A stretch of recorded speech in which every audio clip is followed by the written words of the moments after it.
Is Russia a democracy? Россия — это, конечно, демократия. In order to be a journalist today in Russia, do you have to, in effect, bow the head and bend the knee to Putin? Of course, Carlson is now just another far-right conspiracy peddler with a show on the internet. He's no longer on Fox, as we all know. And he's apparently been spending the last few days in Moscow for some reason. Who knows? We don't know why.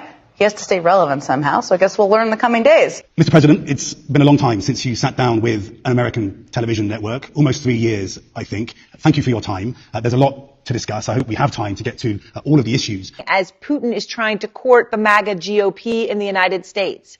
In fact, one of the leaders of the MAGA GOP is in Moscow tonight. It's the man you see here with the MAGA leader Donald Trump, Tucker Carlson. Possibly there in Moscow to interview Putin. Definitely there as a Putin-supporting celebrity. You have declared a jihad against the United States. Can you tell us why?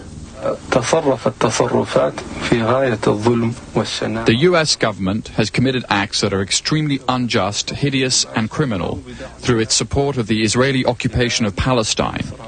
And we believe the U.S. is directly responsible for those killed in Palestine, Lebanon, and Iraq. Mr. President, do you expect to be attacked by an American-led invasion?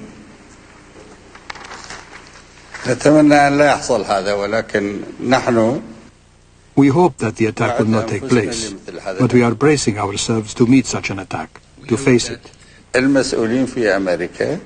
The officials in America keep talking about attacking Iraq, and it's normal that the people prepare themselves for such a possibility.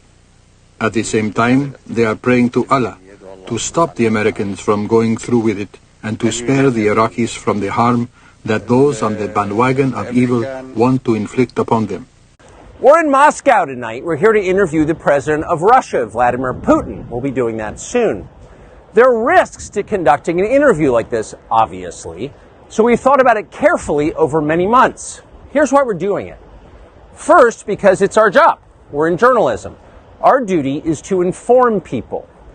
2 years into a war that's reshaping the entire world, most Americans are not informed. They have no real idea what's happening in this region, here in Russia or 600 miles away in Ukraine.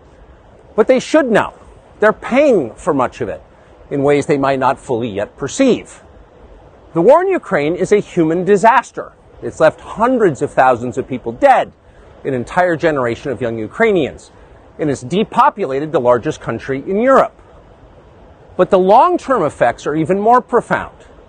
This war has utterly reshaped the global military and trade alliances, and the sanctions that followed have as well. And in total, they have upended the world economy. The post-World War II economic order, the system that guaranteed prosperity in the West for more than 80 years, is coming apart very fast, and along with it, the dominance of the U.S. dollar. These are not small changes. They are history-altering developments. They will define the lives of our